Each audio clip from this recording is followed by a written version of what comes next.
I am Ahilis. Welcome to this program, Vivid View Talk Show. All glory to God. Vivid View. Say and do it. Ahilis Corner. The lack of love is the greatest sin. Say something, somebody. When you say lack of love is the greatest sin, everybody deserves to be loved. Everybody deserves to be appreciated. But when you are lacking love, it can lead to somebody being suicidal or depressed. And when you are depressed, you can easily commit suicide. So once in a while, everybody needs to be taken care of. Somebody needs to show you love. It goes on to say that love is the greatest love. Or, like for example, if you want to give someone a gift, if there's no love, it's nothing. If you want to correct a child and there's no love, the child can look at you as an enemy. And look at the case of Ron Kenoli, when his son walked out on him and he was saying, I'm an adult, I want to live my life. But when his son came to his sense, he said, Father, I'm sorry for what I did. Can I come home? Say, yes, you have done wrong, but I still love you. In life, whatever we do, let love count. Thank you. Thank you so much. I will take it from another dimension. You've all spoken well. The word sin, S-I-N, means simple instruction neglected. And because we neglect the instruction of God to love one another, to do unto people what you wish people to do to you, to love your neighbor like yourself, that's what we're seeing today. A lot of hatred, people killing and maiming each other because that love is no longer there. We now have division, so much division, tribal division, religious division here and there, just like that, because we neglected that simple instruction that we should love one another. So that is where I'm going to. And I'm charging you today to always ensure you love. Forget our tribe, wherever you come from. We are one God, one Father, one Mother. That's what the Bible says. Even if you're not a Christian, it is still important you love. Because God created all. The difference we have between Christians and Muslims and other things is the mediator. For Christians, Jesus Christ is the mediator. For Muslims, Muhammad is the mediator, isn't it? But the same God that created everyone. So we must show this love in order to obey God. That is why it is so that the lack of love is the greatest sin. Enough of this. We continue with our program for the day. Vivid View. Say and do it. Good relationship in marriage is God's desire for us, His children, and we must endeavor to live up to expectation. You know, building love and peace in marital relationship is the topic for today's discussion. Do not go anywhere as we observe a short break, and when we come back, the guests will be introduced. Vivid View. Say and do it.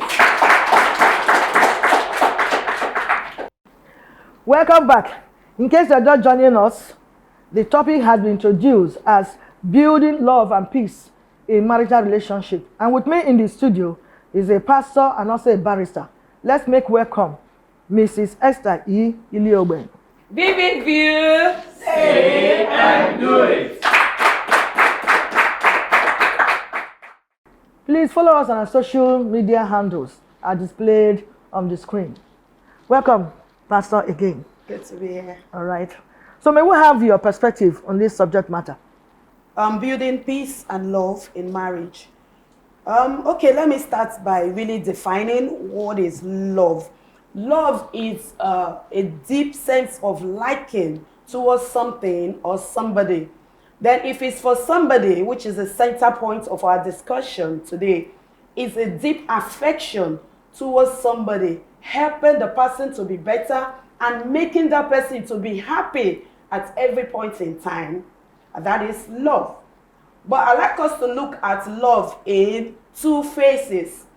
There's a feeling of love as one phase. Then the second phase, there's a fact of love as another phase. The feeling of love for the first phase is basically showcased in the worldly aspect of love, where the parties that are involved want to show love, and those kind of love is usually attached with strings to it. You don't love that person without something being in place. For instance, you love the person because the person have money. You love the person because the person is always buying you things. You love the person because anytime you're with that person, the person takes you out, you have fun and all that. That is a love that is attached to something. It's not genuine. But when you look at the facts of love, which is the godly love, as in God, Now, God love. agape love. Yes, agape love, the unconditional love. You find out that it is genuine.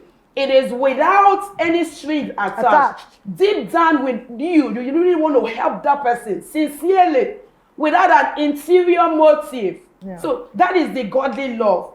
So, but you find out that in terms of marriages, godly love or the agape love or the unconditional love, which is godly love, is most times devoid. Why? Because love is much more in the worldly aspect attached to strings. So if that string is not there, the love is not there, the love fades. If this kind of love continues in marriage, you find out that the bond of marriage will be broken and there will not be peace. That brings us to peace. What is peace? Peace is a state of restiveness. Peace is a state of worryless. Peace is a state of joy and happiness. And you can only get this if the love of God is in your heart. So if the love of God is really not being built as the foundation of that marriage, there will never be peace. And it's a two-way thing. It's connected. It's interwoven. Yeah. Peace and love. Once there's genuine love, there'll be genuine peace. If there's no genuine love, there can never be peace. Like I said, the love that is not genuine, that is attached with some certain kind of strings Is in the the marriage. feeling. Once those strings are not there, what happens? There's a whole lot of breakdown. There will not be pathways. peace, and you see a lot of chaos, misunderstanding, trouble, and everything in the marriage. Thank you so much for your broad explanation. I want to just add a little thing to that first definition of love for feelings. Okay. It also goes with sex. Yes. That's common with young boys and girls. Yes. Deep down your heart, you know this girl cannot be my wife. You know this boy cannot be my husband. But just sex. And you say, I love you, that's where it ends. And that is not the one we're treating here. I hope I'm making myself clear. Yes. So we want you to have that second one, the genuine love of God, the one that cares. That is the one we're preaching. All right, let's take me to the next question. Okay. Why is it so important to build a strong and love-lasting relationship? Why is it so important? It is important because in a marital relationship, it has been orchestrated by God. It is what God really has designed and has Instituted, also yeah. Mandate us to go along with. So godly love must be the foundation of every marriage.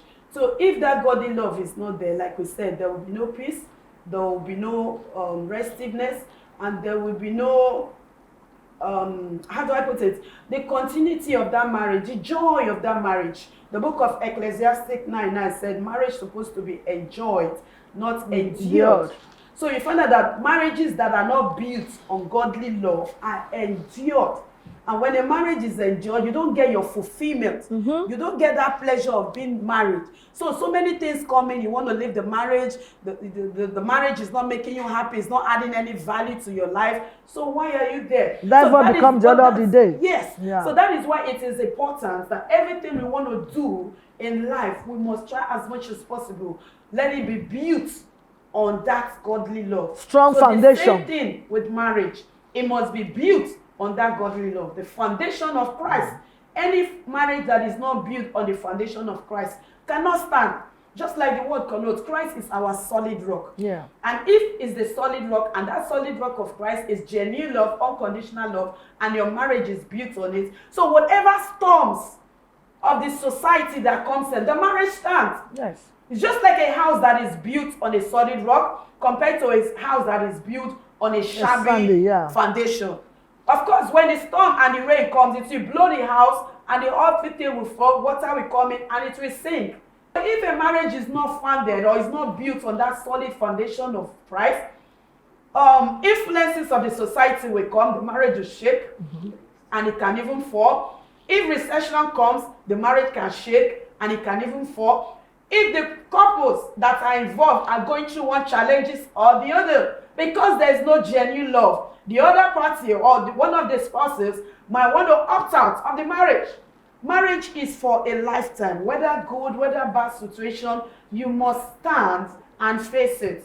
It's not only when it's rosy that marriage will subsist or marriage can stand. So if the foundation of that marriage is not built on a godly foundation, which is godly love, any other factors can easily come and shake the marriage, and before you know, separation comes. From separation, divorce.